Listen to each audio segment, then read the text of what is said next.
안녕하십니까 선생님들. 다문화 사회의 인권교육 6주차 2교시 강의 시작하도록 하겠습니다. 저희 1교시까지 해서 동양의 인간 존중 사상 마무리를 지었고요. 유불도 3교 가운데 도가는 생략을 했었죠.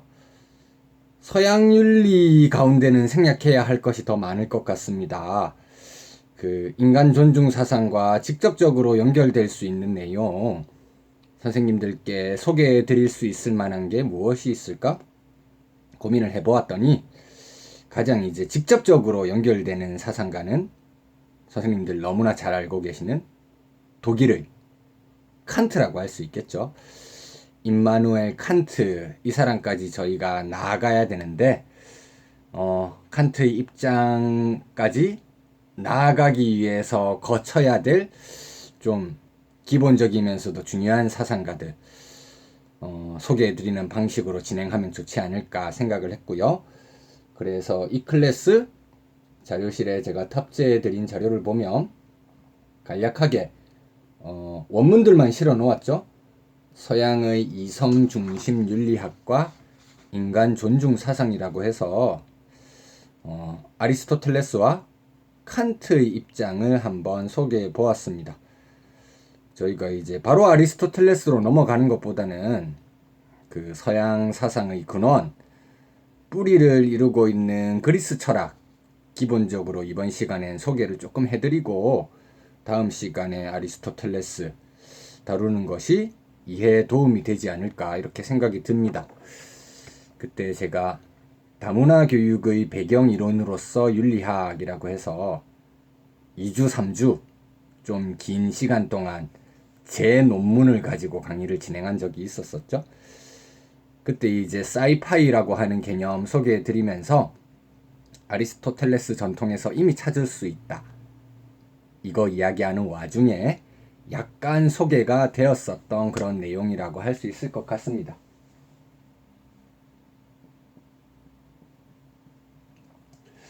고대 그리스, 이제 사유의 전개 과정이라고 할 수 있겠죠.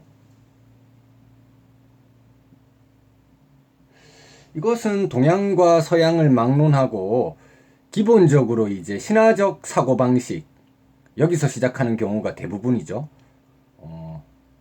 대자연 속에서 당시 살고 있던 인간들은 굉장히 나약한 존재였기 때문에 자기한테 일어나는 여러 가지 자연적인 변화들, 큰 재해들, 이런 것들을 경험했을 때 신비한 힘, 이런 것에 기대게 되겠죠. 서양 역시 마찬가지였습니다. 이 신들이 세계를 주관하고 있고 그 속에서 인간이라고 하는 존재는 굉장히 보잘것없는 존재이다. 신화적인 사고방식이 주를 이루었던 그런 시기가 있었고요. 신화적인 사고방식은 이제 하늘을 보는 것이라고 한다면 우리가 살고 있는 이 땅, 우리의 세계를 보자고 하는 이런 사람들이 등장했죠. 자연으로 시각을 돌리게 됩니다. 자연 철학자들의 시기라고 말씀을 드렸었던 것 같습니다. 이 자연을 구성하고 있는 가장 근본적인 것은 무엇인가? 아르케라고 하는 것인데요. 인류 최초의 철학자라고 알려져 있는 탈레스와 같은 인물은 이것이 물이다 라고 말하기도 했습니다. 신들에 대한 이야기에서 자연으로 화제를 돌리긴 했는데 우리가 지금 서양의 이성중심 윤리학 그리고 그 속에서 나타나는 인간중심 사상 살펴보려고 하는데 자연에는 윤리라고 하는 것이 들어설 수 있을 만한 틈이 굉장히 부족합니다. 엄연한 약육강식의 현실, 이것이 자연 속에선 그대로 드러나고 있죠. 자연이 아니라 윤리에 대해서 이야기하기 위해서는 인간의 문제로 시선을 돌리는 것이 필요했습니다. 이 인간의 문제로 시선을 돌렸던 그리스 시기의 고대 그리스 시기의 많은 철학자들, 지혜를 사랑하는 사람들,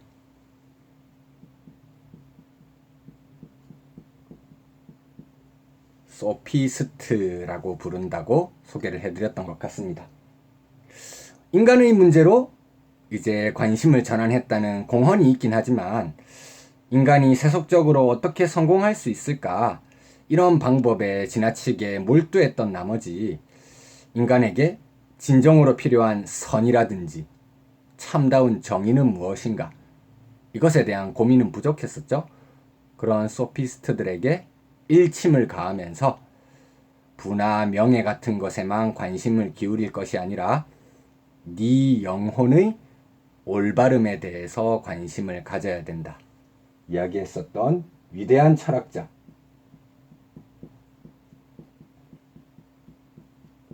소크라테스가 등장하게 됩니다.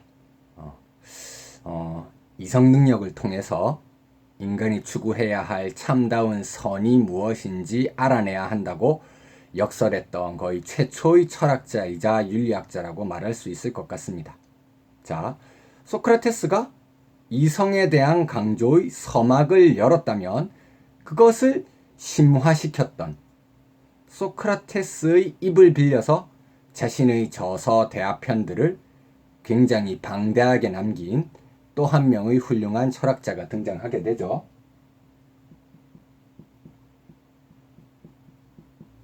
바로 플라톤인데요. 이 플라톤의 입장을 저희가 이번 교시에 좀 살펴보고 나서 다음 교시에서 살펴보게 될 아리스토텔레스와 비교하는 게 굉장히 흥미로운 작업이 될 수 있을 것 같습니다.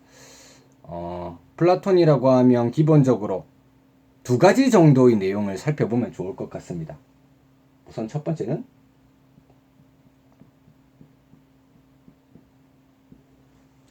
이데아론이고요. 두 번째는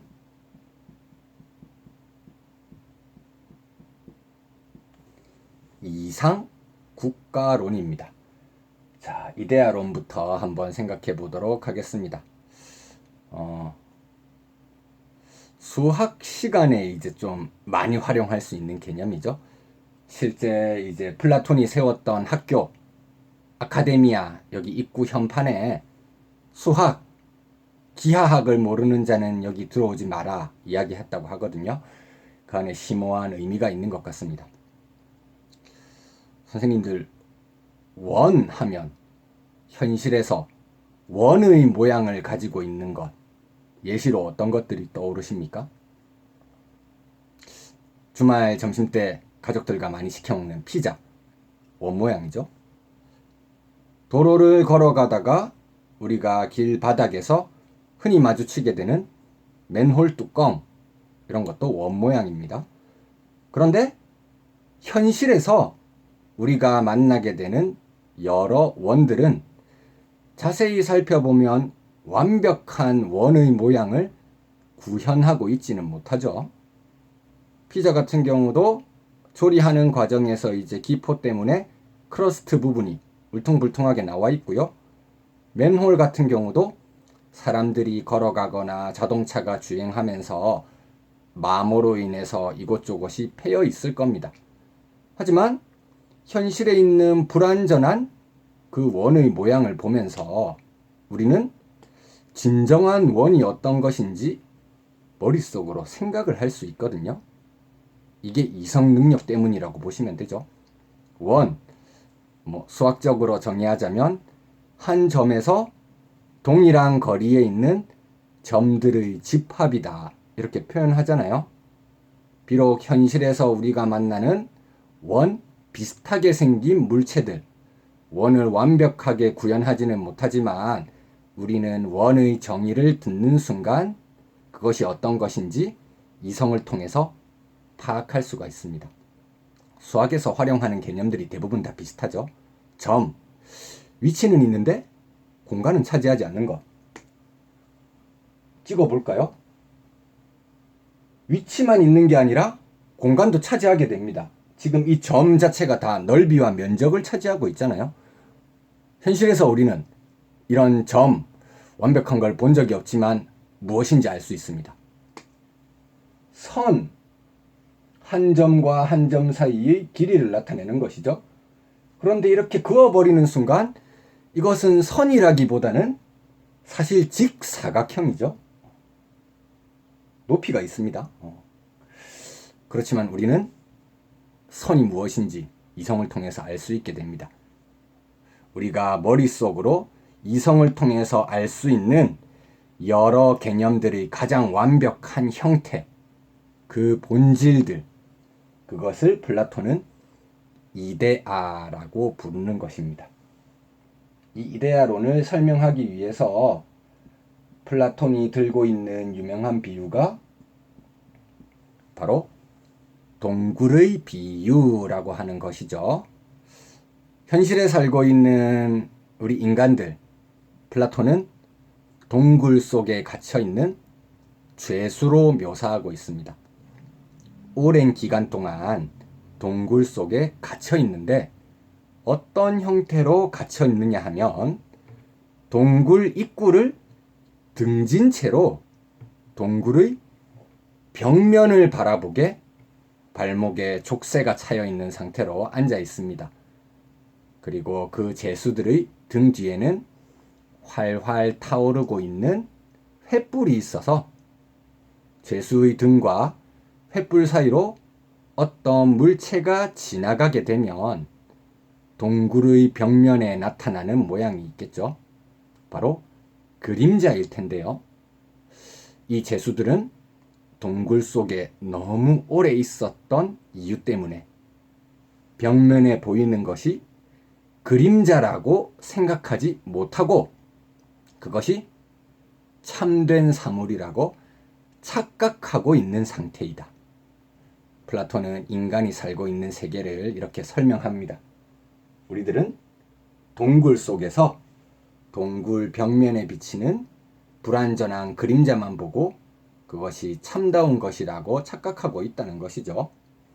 동굴 바깥으로 나가면 참다운 실제들이 존재하는 완전한 세계, 이데아 세계가 나타나게 될 겁니다.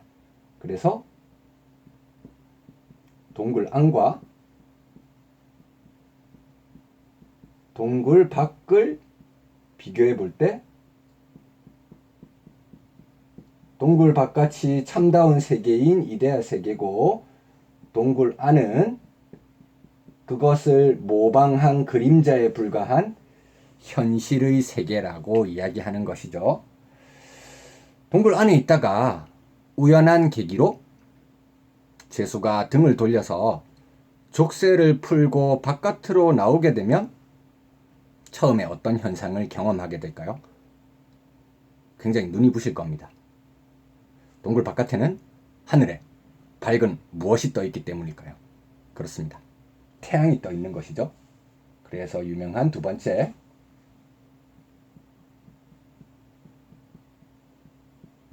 태양의 비유가 동굴의 비유와 연결될 수 있는 내용이겠죠. 예를 들어서 이제 참다운 사물의 본질이라고 하면 각 사물들마다 그 본질에 해당할 수 있는 것이 여러 가지가 있겠죠. 동굴 바깥으로 나가면 동굴 안에서 그림자로만 보았던 토끼라든지 나무라든지 이런 각각들을 볼 수 있을 겁니다. 토끼의 이데아, 나무의 이데아 이런 것들이 다 존재하는데 그것을 볼 수 있게 시각에 도움을 주는 빛, 하늘에서 반짝반짝 가장 밝게 타오르고 있는 태양이 있기 때문에 가능한 것이거든요. 태양의 빛을 통해서 우리가 그 사물의 완전한 모습을 볼 수 있는 것처럼 각 이데아의 존재의 근거를 제공하는 최상의 이데아가 존재한다. 이 태양으로 비유될 수 있는 최상의 이데아,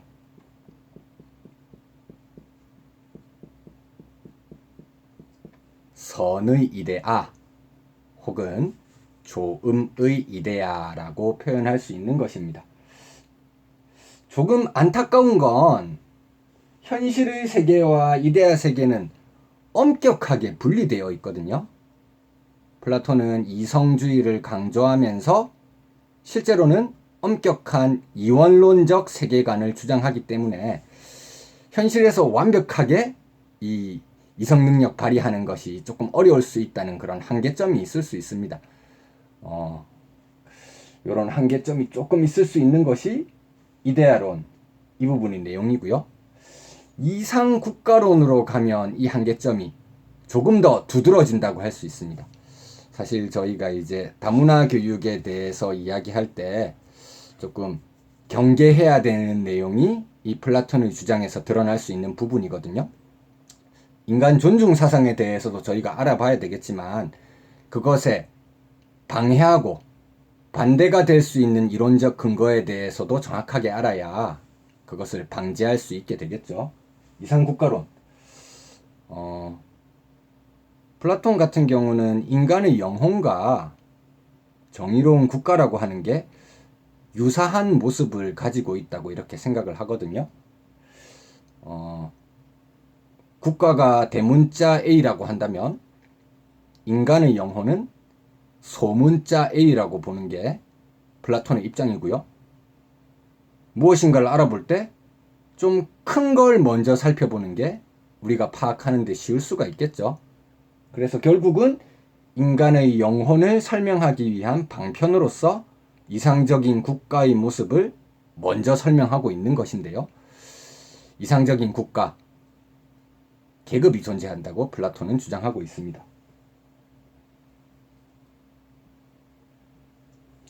세 개의 계급이 존재한다고 이야기하는데요. 가장 아래 부분에는 생산자 계급이 있습니다.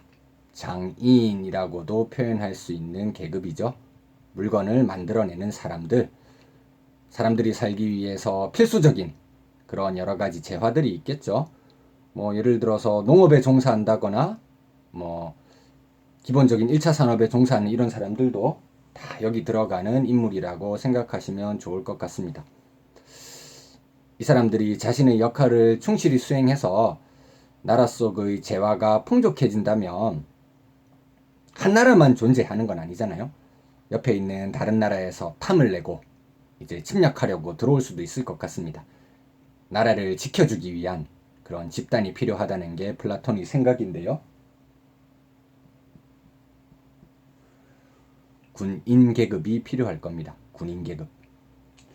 그리고 이 나라 전체를 가장 정의롭게 다스리기 위해서 가장 상위에는 군주, 왕이라고 할 수 있는 계급이 존재해야 한다는 것이 플라톤의 입장인데요. 플라톤 같은 경우는 군주, 왕이 철학자가 되어야 한다고 보는 입장입니다. 이성 능력을 잘 발휘해야 나라가 어떻게 정의롭게 나아갈 수 있는지 알 수 있을 것이다. 이렇게 생각해서 철인왕이라고 표현하기도 하죠. 그렇다면 각각의 계급에 속하는 존재들 어떻게 선별해낼 것인가? 플라톤은 여기서 이제 교육이 중요하다고 이야기하거든요. 각 연령대에 따라서 기초적인 교육에서부터 시작해서 신체 능력을 요구하는 여러 가지 훈련들, 그 이후에 수학이라든지 이런 학문까지 점진적으로 학습시키는 교육이 필요하다고 보고요. 그 학습의 결과 자신이 가지고 있는 그 개인들의 자질이 판별이 되잖아요. 그러면 각자 알맞은 계급으로 이렇게 배치시키는 것이 바람직하다 보고 있는 것이 플라톤의 입장입니다. 그러니까 플라톤 같은 경우에 이상적인 국가를 대문자 A라고 한다고 했고 소문자 A는 개인의 영혼이라고 이야기했었죠. 그래서 개인 영혼도 국가와 유사한 형태를 띠고 있기 때문에 이렇게 세 부분으로 나누어지게 됩니다. 머리, 가슴, 배라고 할 수 있는 것이겠죠. 머리, 가슴, 배. 국가를 이렇게 세 계급, 개인의 영혼을 이렇게 세 부분으로 나눈 다음에 각각의 부분이 가지고 있는 특징적인 면, 그리고 그 특징적인 면을 잘 발휘했을 때 나타날 수 있는 덕을 이야기하는데요. 군주가 국가를 이상적으로 다스리기 위해선 머릿속에 있는 이성의 능력을 잘 발휘해야 되겠죠. 이 이성의 능력을 잘 발휘하면 지혜라고 하는 덕을 이룰 수가 있습니다. 그 다음, 군인이 나라를 잘 지키기 위해선 가슴에 이 능력의 발휘가 필요합니다. 기계라고 표현하는 것인데요. 기계. 다른 말로는 의분이라고 번역하기도 합니다. 의로운 분노. 선생님들께서도 아마 일상적으로 경험해 보셨을 겁니다. 러시아 푸틴이 군대를 동원해 가지고 우크라이나를 침략해 들어갔다. 그리고 최근에 TV 그것이 알고 싶다 이런 데서 방송되는 보험금을 받을 목적으로 이제 배우자를 살해하는 그런 사건들, 이걸 보면 우리 마음속에서 이건 무엇인가 잘못되었다는 생각과 함께 마음속에서 분노감이 치밀어 오르죠. 그걸 의분 혹은 기계라고 하는데요. 잘 발휘하게 되면 용기의 덕목을 이룰 수 있게 되는 것입니다. 국가에서 생산자와 우리 영혼의 배가 가지고 있는 특징은 기본적인 욕구, 생존의 욕구를 추구하는 측면이라고 말할 수 있을 텐데요. 위의 이성이라든지 기계는 적절하게 잘 발휘하는 것이 필요하다면 욕구는 적절한 정도까지만 충족하고 그 이상 과도한 것은 잘 참아내는 그러한 미덕이 필요하겠죠. 이 잘 참아내는 미덕을 절제라고 부를 수 있는 것입니다. 지혜, 용기, 절제가 조화를 이루었을 때 국가 차원에서는 정의로운 이상 국가가 되고 개인 차원에서는 정의로운 영혼을 이룰 수 있다는 게 플라톤의 입장입니다. 이렇게 보았을 때 계급을 나누고 있다는 측면만 보아도 현대적으로 보았을 때 좀 엘리트주의를 담고 있는 것이라고 이야기할 수 있겠죠. 다스리는 자와 다스림을 당하는 자. 실제로 이 다스리는 자들을 굉장히 엄격하게 선별을 하거든요. 군주라든지 군인 계급에 속하는 사람들은 부부 생활도 공동으로 하고요. 자녀들도 공동으로 양육을 합니다. 축제 같은 걸 열어서 이제 혼인 의식을 거행하는데 이것도 가장 우수한 유전자를 가지고 있는, 그렇게 관찰되고 교육의 결과 선별된 사람들끼리 같이 부부 관계를 맺을 수 있게 해서 우수한 사람이 태어날 수 있게 노력해야 된다. 최근의 관점으로 보았을 땐 이건 우생학이라고 말할 수 있는 거잖아요.